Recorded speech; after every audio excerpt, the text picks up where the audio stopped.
Então tá, a gente tem aqui o nosso componente, ó, entrar, olá Bruno, sair.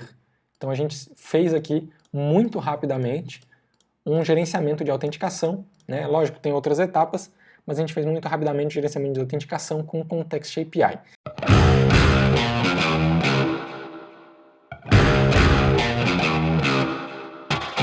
Olá, aqui é o Bruno Bertolini e hoje o nosso vídeo é sobre Use Context ou Context API de uma forma geral, né? Continuando aí a nossa série de vídeos sobre React Hooks, a gente vai falar do Use Context principalmente, como usar ele e quando usar ele, né? Para que ele serve, como que eu deveria usar e quando que eu deveria usar. Tá? Mas antes de qualquer coisa, deixa eu te pedir, fazer um pedido aqui para vocês me ajudarem e ajudarem outras pessoas também. Dá o like nesse vídeo, se inscreve no canal para que o YouTube possa recomendar esse vídeo para mais gente. Né? Assim a gente consegue atingir mais pessoas e ajudar mais pessoas. Também vai lá no nosso Instagram, a gente tem, já passamos de 11 mil seguidores aí no Instagram, muito obrigado. E a gente tem postado bastante conteúdo lá.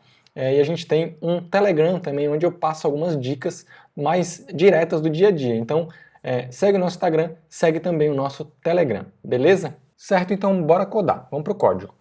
Para que serve o contexto, tá? Em linhas gerais, o contexto ele é utilizado para a gente conseguir trabalhar com propriedades, com estado, na verdade, né, de forma global. Ou seja, geralmente a gente utiliza o contexto quando a gente precisa que vários componentes tenham acesso ao mesmo estado, certo? Ao mesmo dado que é utilizado em vários lugares, como por exemplo um gerenciamento de tema. Então quando você tem tema, você tem vários componentes ali de interface que utilizam aquele tema, né? Light, dark, as cores e tudo mais. Então vários componentes têm acesso a esse tema. A gente poderia utilizar sim um Context API para gerenciar qual tema está sendo utilizado e para os componentes conseguirem capturar isso. Outro exemplo muito comum é quando a gente tem um usuário autenticado na aplicação e vários componentes precisam saber quem é esse usuário para interagir com esses dados, né? E esse usuário autenticado também pode ser guardado no Context API. Então, em linhas gerais, o Context API é usado para dados globais que são utilizados em vários componentes. Porque sem o Context API, para quem já trabalhou aí antes sem Context API, sabe que ficar passando prop de cima para baixo, que é o que a gente conhece como prop drilling, não é muito legal quando tem muitos níveis, né? E aquilo ali pode ficar uma bagunça muito facilmente. Tem várias formas de gerenciar isso, de otimizar isso, e uma delas é realmente o Context API. Então, para a gente entender melhor aqui quando usar e quando não usar o Context API, a gente vai fazer um código aqui primeiro sem o Context API, tá? Só para a gente entender o contexto mesmo, o fluxo desses dados, para entender as opções que a gente tem. Então, digamos que a gente tem aqui um page, uma página, e essa página recebe user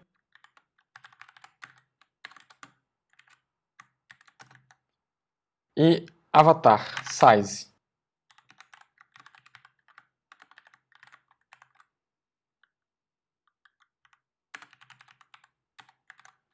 Dentro dessa página, a gente vai criar ela aqui, ó. Então a gente recebeu user e avatar size. E dentro dessa página ela renderiza um page layout. Só a fins didáticos mesmo, só de exemplo para a gente entender realmente o fluxo, tá? E esse page layout também recebe o user e o avatar size.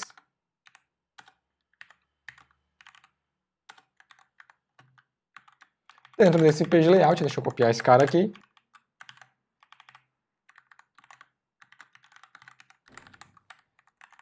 A gente tem um navigation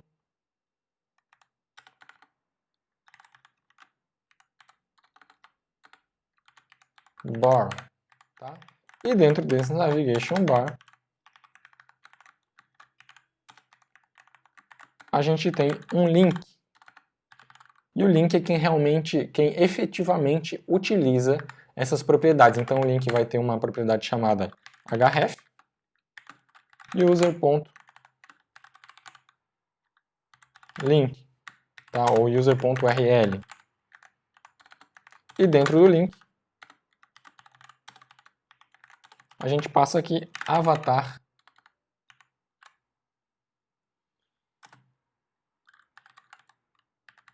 onde a gente vai passar o user novamente, e a gente vai passar o avatar size novamente.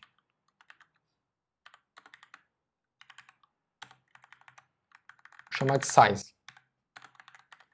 Tá, então, em teoria, a gente teria ali uma interface, né, com esses componentes aqui, tá? Então, quem realmente utiliza os dados é o link e o avatar size. Então, no caso aqui, a gente foi passando de cima para baixo, né? O page recebe user e avatar size, renderiza o page layout, que também recebe, a gente vai passando, fazendo aquilo que a gente chama de prop drilling, né? Passando para baixo, tá? Isso aqui, à medida que cresce, pode ficar uma confusão, né? Então, qual seriam as melhores formas de a gente resolver isso? Uma das formas seria a gente passar, em vez de ficar passando aqui para baixo, a gente poderia usar children, que é uma abordagem que eu gosto muito. Então, o page receberia aqui, e esse cara aqui, ó, viria aqui para baixo.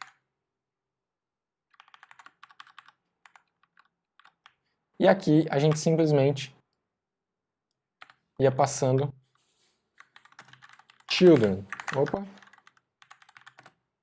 Children, né? Children aqui.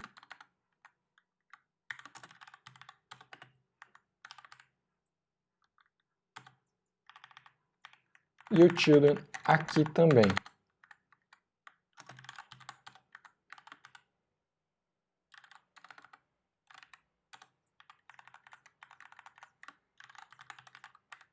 Até chegar no último, que vai fazer o que ele tem que fazer e renderizar o children. Então ele só daria um return aqui. Digamos que a gente tenha, sei lá, uma div aqui, né? Uma div children. Então isso aqui seria a mesma coisa, só que sem o prop drilling, né? Sem precisar ficar passando para baixo. Então isso é uma abordagem muito utilizada e muito interessante também de ser utilizada. Ela é uma abordagem bem padrão, né? Ela é bem padrão, tá? Beleza, essa seria uma forma. Outra forma seria justamente a gente utilizar o Context API, tá? O Context API para a gente não precisar ficar passando o prop drilling, as props para baixo, né? Então, como é que a gente utilizaria o Context API nesse caso? A gente pode criar um const user provider react.create context, tá? E aqui a gente passa o valor inicial. Se a gente passa o valor inicial aqui, eu vou chamar aqui, por exemplo, de name igual a Bruno. Então, criei um user provider, ok?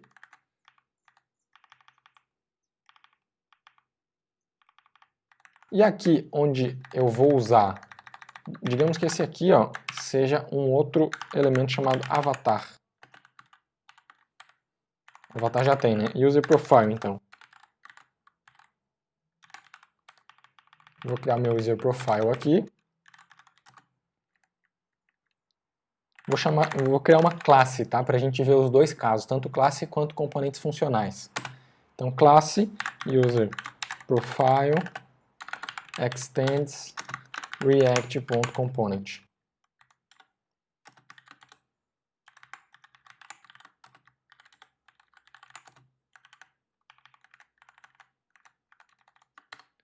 Digamos que aqui é o nosso link, né? O cara que vai usar realmente. Eu vou botar aqui user.name, tá? Só pra gente ver isso aqui funcionando.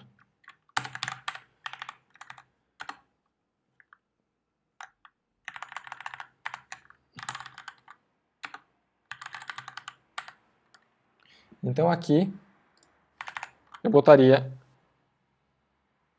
user recebe user. Deixa eu pegar esse user daqui, ó. Na verdade, esse user recebe. Então tá lá o nosso user, né? Como é que a gente faria com context? Aqui eu estou passando de cima para baixo, né?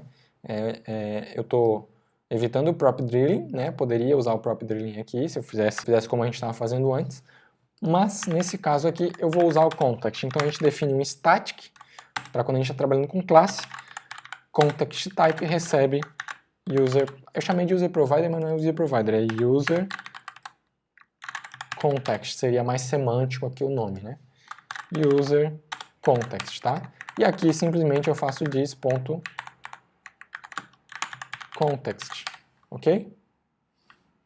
E Bruno, a gente vê se funcionou. Olha lá, funcionou normalmente, porque ele não está mais usando esse prop aqui, tá? Então ele está usando já o context. Então, assim a gente consegue utilizar muito facilmente o context numa classe, né? Num componente de classe. Aqui a gente está usando o default, tá? O valor default aqui, que é o initial value, né? O valor inicial do context provider aqui. Se a gente quiser trabalhar com esse contexto de uma forma mais dinâmica, a gente pode jogar um user context.provider, tá? User context.provider. A gente consegue trabalhar de uma forma mais dinâmica, porque a gente vai passar aqui, ó, o value. E nesse value a gente pode passar name Bertolini. Então a gente agora está pegando o valor desse provider e não mais do valor inicial, tá? Se eu não passar provider, eu pego do valor inicial. Se eu passar provider, eu pego do provider, ok? Beleza. Outra coisa interessante que pouca gente sabe é que o Context API não precisa ter um único provider, a gente pode ter vários providers. E aí, nesse caso, o componente que está usando esse provider, que está usando esse context, vai pegar do provider que está mais próximo na árvore de hierarquia ali, né? Então, por exemplo, aqui, ó, se eu duplicar esse cara e jogar aqui embaixo, e mudar aqui para Bruno, olha o que vai acontecer. Ele vai pegar Bruno em vez de Bertolini.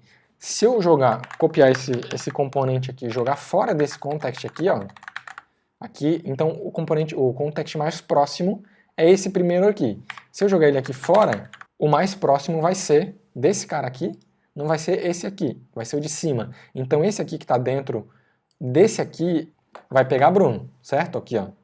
E o que está fora vai pegar o mais próximo, que é o Bertolini. Se eu jogar um outro provider aqui fora e chamar de Bruno Bertolini,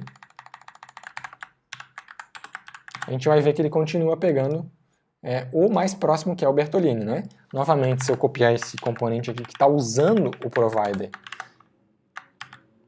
e jogar ele aqui em cima, a gente vai ver que ele pegou aqui Bruno Bertolini e não mais Bertolini e nem o Bruno, tá? Então ele pegou o contexto mais próximo. A gente pode sim utilizar vários providers para o mesmo contexto. E aí ele vai tratar de formas diferentes, né? Ele vai criar como se fosse uma árvore para cada um para tratar esse estado diferente, tá? Então é muito comum a gente utilizar também, por exemplo, a gente poderia ter vários temas na interface e cada bloco de código utilizar um tema diferente. Poderia sem problema nenhum. Se é viável, se vale a pena, aí já é outro papo, né?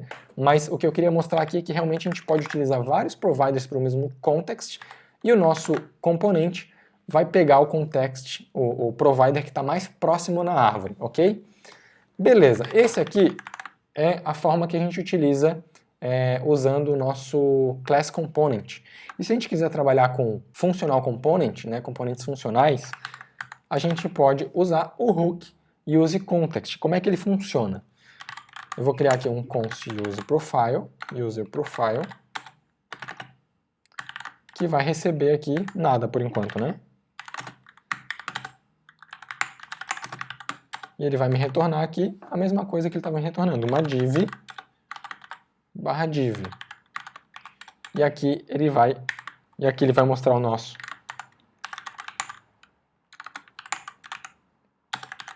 user.name, certo?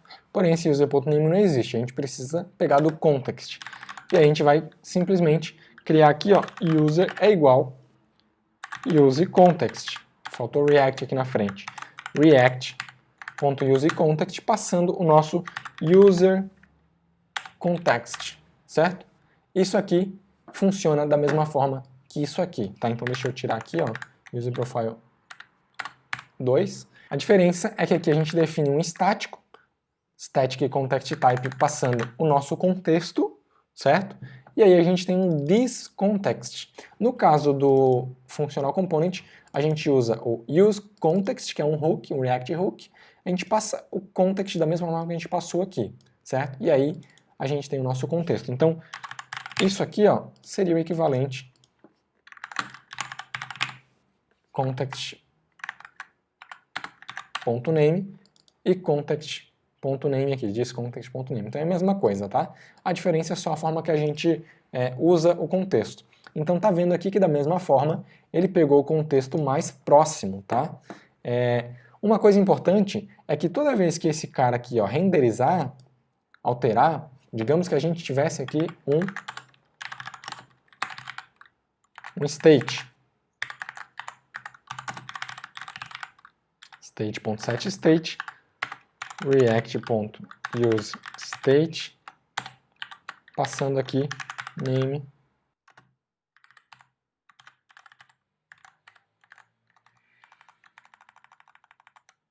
Então toda vez que trocar esse componente aqui, esse valor aqui, ele vai renderizar, ele vai alterar todos os filhos, tá? Então digamos que nesse primeiro caso aqui a gente tivesse um state aqui, e aqui dentro eu vou botar, sei lá, um botão.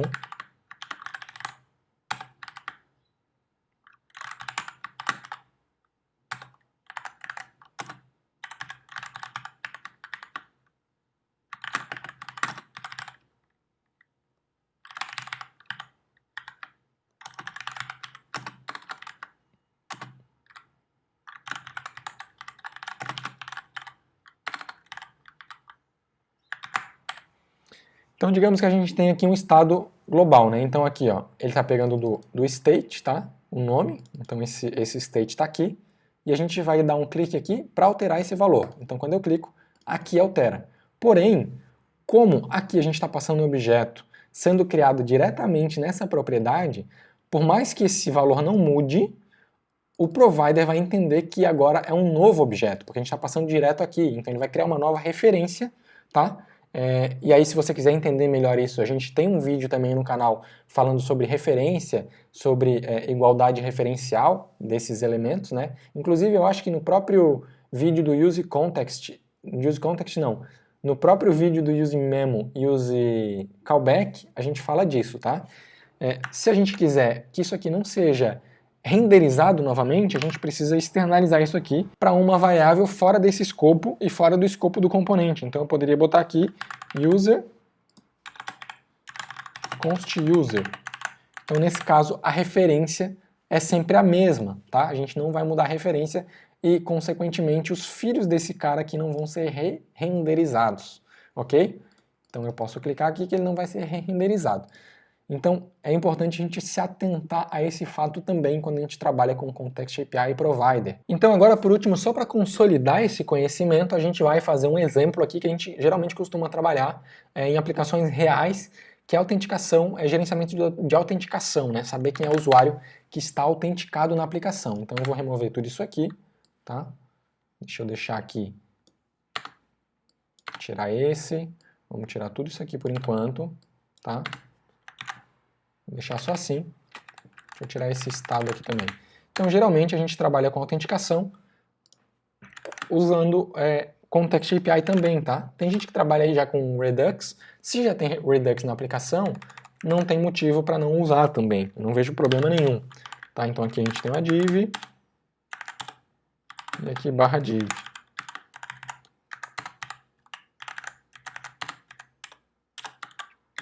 Mas aí, se é uma aplicação mais simples, a gente pode muito bem utilizar o Context API, tá? Aqui a gente vai começar com... Geralmente eu faço o seguinte, eu trabalho com state e setState, no contexto mesmo, dentro do próprio contexto, tá? A gente vai fazer aqui. Então aqui a gente tem, por exemplo, vazio, false, e aqui a gente tem uma função, tá? É o nosso inicial, e aí a gente vai criar aqui, ó, o nosso authContext.provider.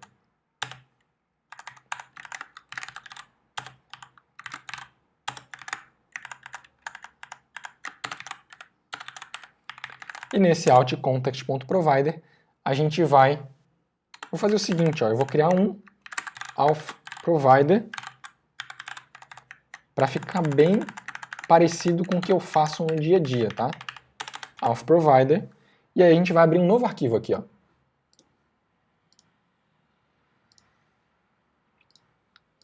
Vou chamar de auth provider.js. Tá? Nesse novo arquivo a gente vai jogar esses caras para cá, ok? Beleza. E aí agora a gente cria aqui const auth provider.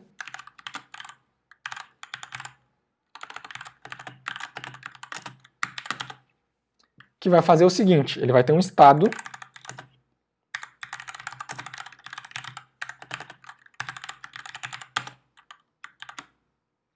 e esse estado vai ser false.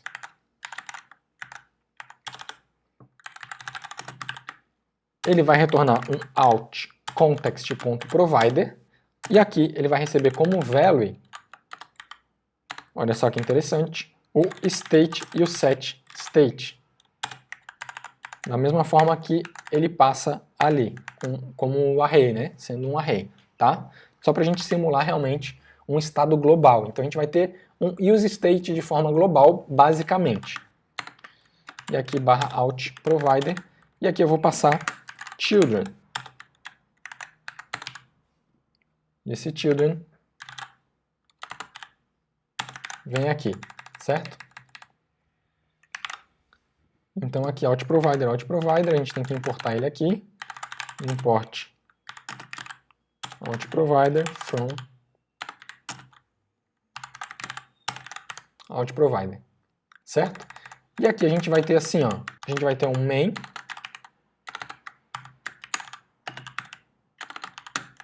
certo? Esse main, const main,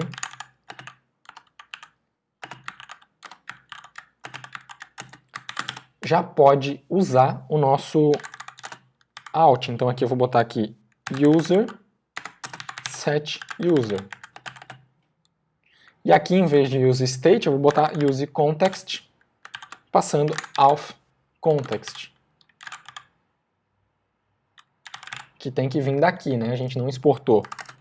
Auth context.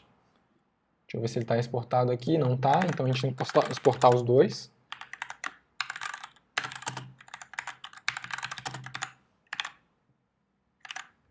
Beleza. E aqui a gente vai fazer o seguinte, ó. Se não tem user, mostra o login. Se não,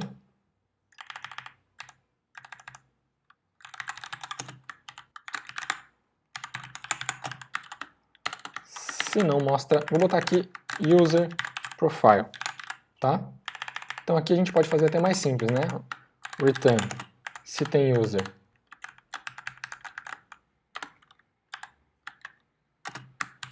Então mostra o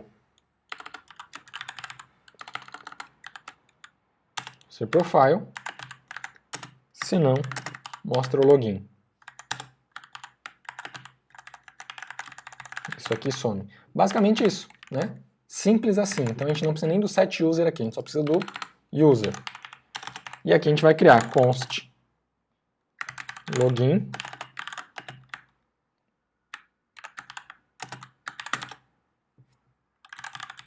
Aqui sim a gente precisa do set user. E aqui uma coisa importante, ó, a gente não precisa do user, né? A gente só precisa do set user. E aí, como a gente não precisa do user, a gente não precisa destruir o user aqui. A gente pode simplesmente botar uma vírgula que a gente está dizendo que o primeiro item do nosso array não interessa pra gente.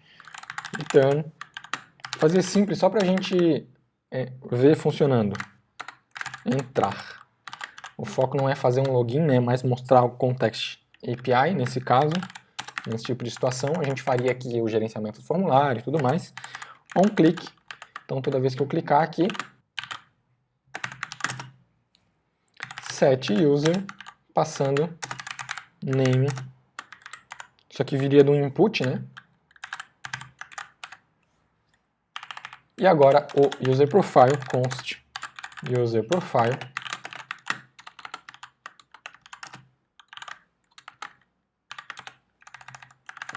Também da mesma forma, só que agora a gente não precisa do set user, a gente só precisa do user. Na verdade eu vou usar o setUser aqui, eu vou fazer uma outra coisa aqui, ó. Return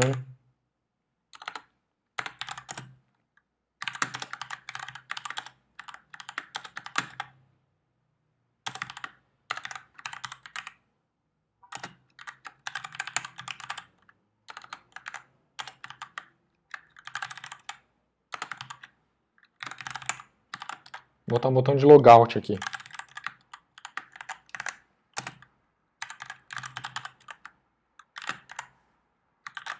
Então, quando ele clicar, o que a gente vai fazer? A gente vai limpar o nosso estado global ali, né? setUser é igual a false. Em teoria, isso aqui deveria funcionar se eu não errei nada. Deixa eu ver o que faltou. Faltou o fragment aqui, né? Aí faltou aqui a gente também, aqui eu peguei children direto. Na verdade, é um objeto com destruct. Beleza. Então tá, a gente tem aqui o nosso componente, ó, entrar, olá Bruno, sair. Então a gente fez aqui muito rapidamente um gerenciamento de autenticação, né? Lógico que tem outras etapas, mas a gente fez muito rapidamente o gerenciamento de autenticação com o Context API. Então é basicamente isso. Não usem o Context API adoidado, né? Usem com parcimônia, usem realmente quando é necessário e não para todo tipo de situação, porque ele é pensado justamente para gerenciar estado global quando vários componentes utilizam o mesmo estado. E se você curtiu aí, não esquece de deixar o joinha no nosso vídeo e se inscrever no canal se ainda não é inscrito e ativar o sininho para receber as notificações dos próximos vídeos. Valeu, galera!